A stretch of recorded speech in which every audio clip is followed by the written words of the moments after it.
I just had a kind of, I suppose, a semi-technical question before we go on to talk more about feeling fully alive and walking that narrow path. And it's about renewables, because so many people, even in the transition movement, I kind of seem to be banking on that. And I just wondered what your take was. You know, when the fundamental problem is overshoot rather than necessarily even emissions. Well, I sometimes say, let's imagine that we discovered miraculously some infinite clean energy source. You know, cold fusion suddenly became possible in a teacup due to some incredible work of science or mysticism, or you know, we suddenly discovered this, I don't know, infinite reserve of clean oil bubbling up somewhere, you know, whatever. Imagine what happens if you plug that into our civilization.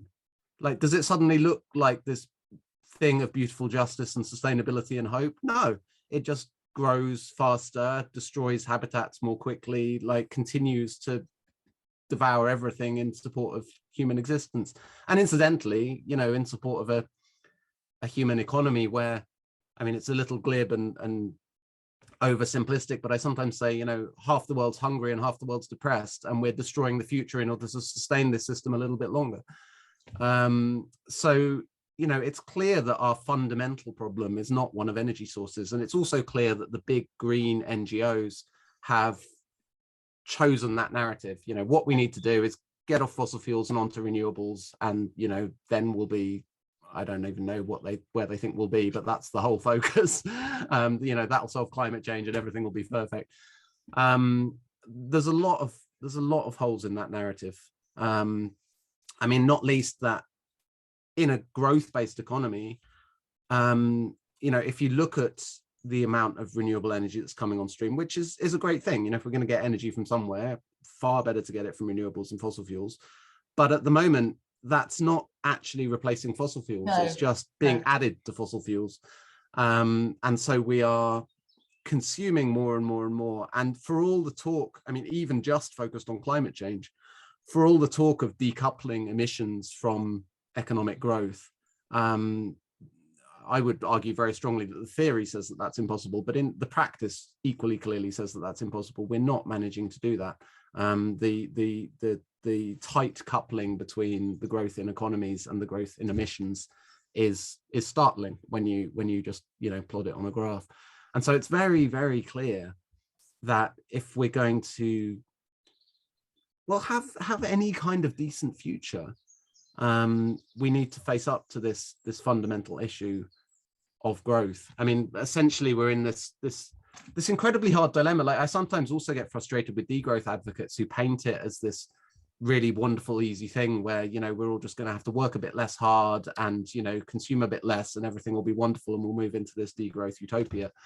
You know, I think that we're in a situation where either we end growth, which means the collapse of our economic systems, and, you know, there's no way that's intrinsically desirable, but we either stop growing and collapse our economy, or we keep growing and collapse our ecology.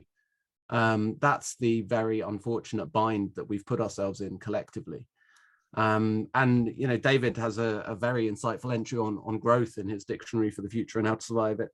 And he says there that it's very easy for those of us who've spent our entire lives living through a period of economic growth to not appreciate how much that's brought us, to not appreciate how incredibly difficult it will be to move away from that time.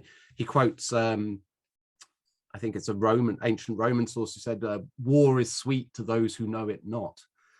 And, you know, moving beyond the period of economic growth is not something we should be intrinsically singing hosannas about, but the alternative is a lot worse. Yes. So the point is that economic growth will end. You know, like this, we treat sustainability as though it's this kind of bolt-on thing. Like, first you, I don't know, get a good job and like start a company and earn your wage, and then if you've got a bit of spare capacity, you might think about like, oh, how can we integrate sustainability into what we're doing? But what the word means is the ability to continue. So if something is unsustainable, and nobody ever claims that our current society is sustainable, but equally nobody ever seems to admit that that means it's going to end, which is literally what the word means. So are you saying, or I don't want to put words in your mouth, are you saying collapse in one way, collapse, bring it on, even though to quote John Michael Greer, I'm saying collapse now and avoid the rush. Yeah. You know, collapse is coming in the sense that there's no way we can possibly sustain the path that we're on now. You know, put it this way, like, either we radically change direction or we end up where we're headed. And neither of those look like today. So the future is not going to look like today. And the consequences of what's unfolding today don't bring that to a, you know, a nice crash landing on a big fluffy bed of pillows and duvets. You know, collapse also, I think, is not something we should talk about as a future event anymore. There's the science fiction writer William Gibson said the future's already here, it's just unevenly distributed. And you know, there have been a lot of people taking part in our Surviving the Future courses, for example, from places that they very clearly say have collapsed. You know, a good friend of mine who I met through the courses is from Venezuela, and she's, you know, talks about what it's like living through economic collapse, what it's like seeing all your school friends struggling to feed themselves. So, you know, it's I tend to look at the world less as moving towards this event of collapse. And in some ways, this is in some ways, it's a reassuring thought. It's not that we're like standing on the train tracks waiting for the train of collapse to hit us. You know, collapse is what we're living through now. I more think of it as shrinking circles of affluence. So right. anyone who's still sitting around going, well, where's your apocalypse, mate?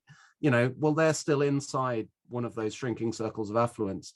The majority of the world is not inside those shrinking circles of affluence. And I would also add, let's look beyond humanity when we talk about our world. You know, the majority of the non-human world is experience human-driven collapse, and has been for a very long time. You know, all these triumphant techno-utopians who talk about, well, look at the graph of human population, which is the most terrifying graph I've ever seen.